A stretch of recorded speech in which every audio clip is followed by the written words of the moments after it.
Good morning guys and welcome back. It has been well over a month since I last done an update, but we are back today with some more interesting things going on today. First things first, I'm going to let you catch up on what has been going on here. Now the Verossa has been and gone. It is unfortunately sold. Well, I say unfortunately, it had to go, but I had an itch to scratch with that one, so something has replaced it. I'll do a bit more of an update on that at a later date, but for now we're going to sort of try and keep things simple for you.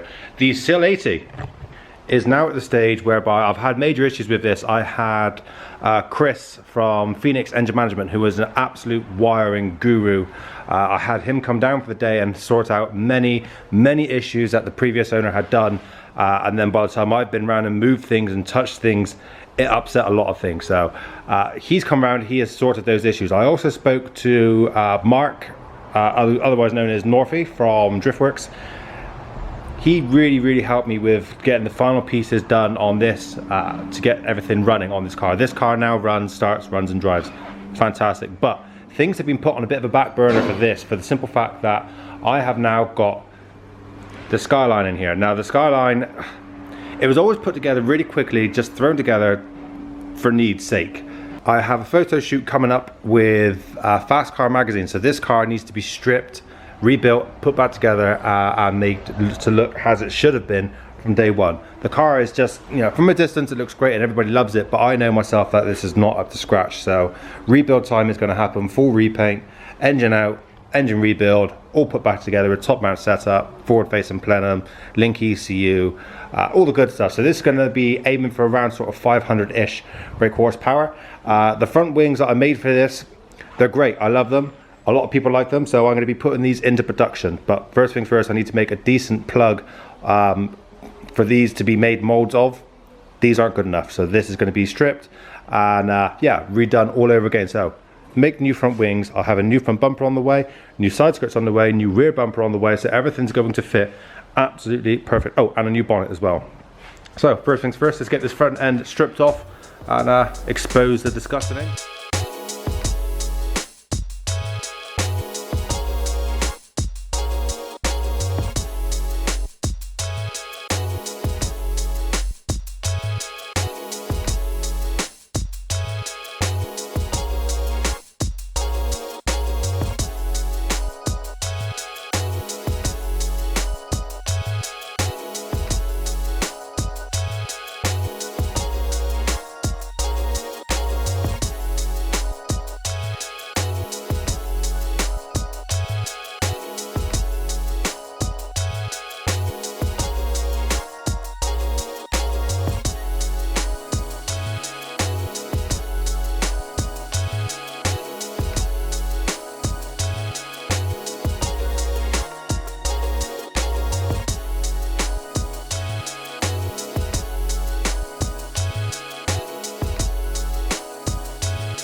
And there we have the kit off and on the floor. Now, I have a point of interest for me. I've had a set of Z-Tune Fenders for the 34 for a while now, sat on the shelf. I've never got around to actually fitting them, but as a point of interest, this is the difference. Z-Tune Fenders, everything's fitted where it's supposed to be. Fits really well, actually, surprisingly. I can see I'm going to need to be about 25mm wider, I think, to actually make the clearance for that, because it is wide. So my fenders are about 25mm-ish wider than standard GTR, which is kind of cool. And then a point of reference for seeing how wide it is compared to a stock GTT. Oops.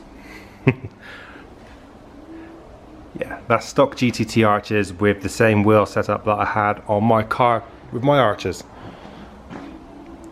So moral of the story, my fenders are wide. Okay, so I put the GTT wing on there for a purpose, and it wasn't just to see how much wider my fenders are compared to a stock GTT and GTR. The reason why these are on is because I want all the original mounting points when I make the molds for this. All the original mounting points and shut lines are going to be as good as original. So there's going to be no cutting around and having to grind bits off and make your life hard. So I'm doing the hard work now to save you guys a hassle later on. So what's going to happen? I'm going to cut this fender around there somewhere.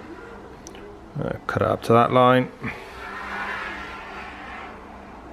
That can all disappear all the way up to there.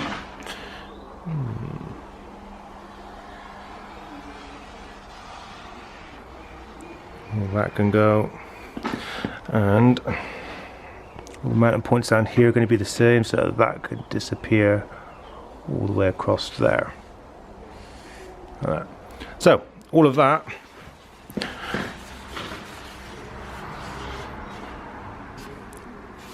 can go.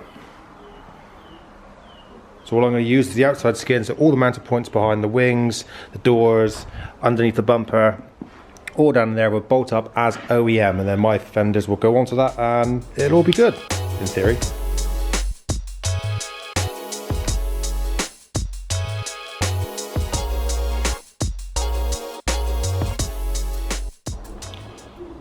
And that is the skeleton of the original Fender that I will be using. I have all my mounting points, I have where the shut lines are going to be, against the bonnet, against the door, against the headlights.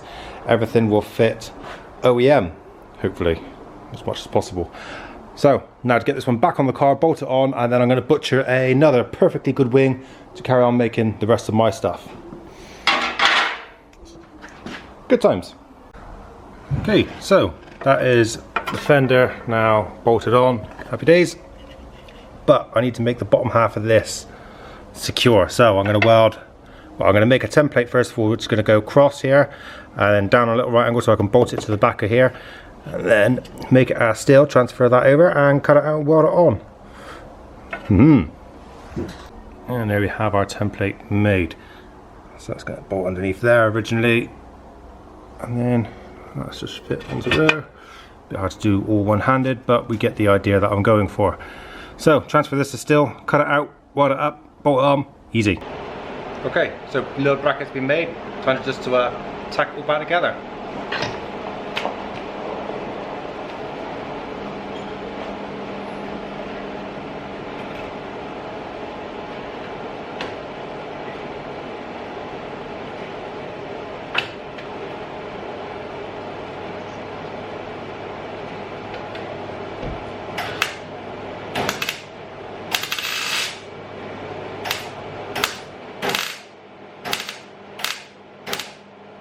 That's tacked on in place. I just had to reuse my original disgusting bracket, but quite frankly, it's not going to make any difference anyway, because all I'm going to do is protect this very quickly to get the molds made, and then that'll be done. So now on to chopping the outer skin of these fenders here.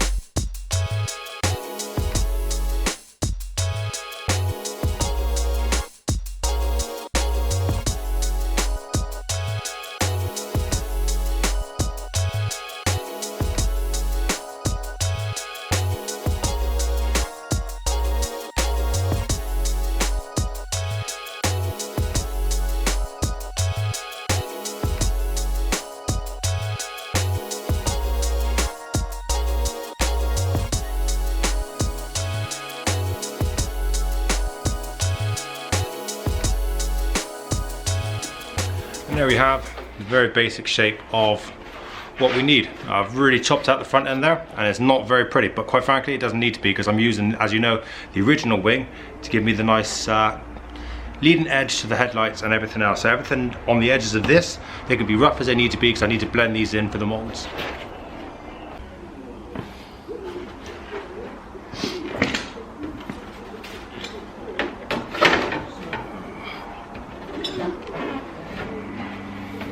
These are always fun to do. It was fun the first time I've done this. It's going to be fun this time as well, but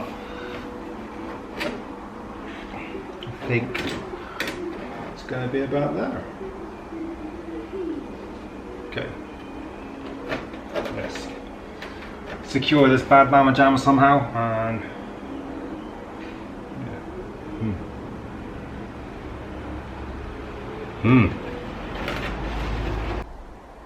Okay, so now we're at the point where various brackets have been made and put on the car, only very loosely, but they are on there, meaning that this is sort of on.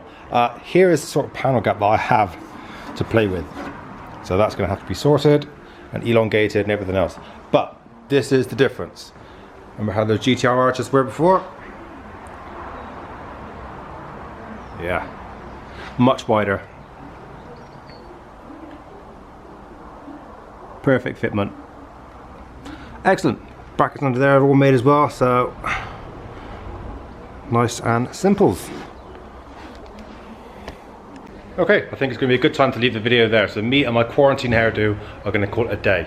I'm going to try my best to keep this thing updated as much as possible because I'm going to be moving rather quickly with the Skyline, and just because I'm working on the Skyline doesn't mean I'm going to neglect the Silati. I'm still going to be making progress with that as well. So there's going to be lots and lots of things going on. So I'll try my best to keep you guys updated with things. Don't forget to like, comment, share, subscribe. Stay in, stay safe, and all that other jazz. See you next time.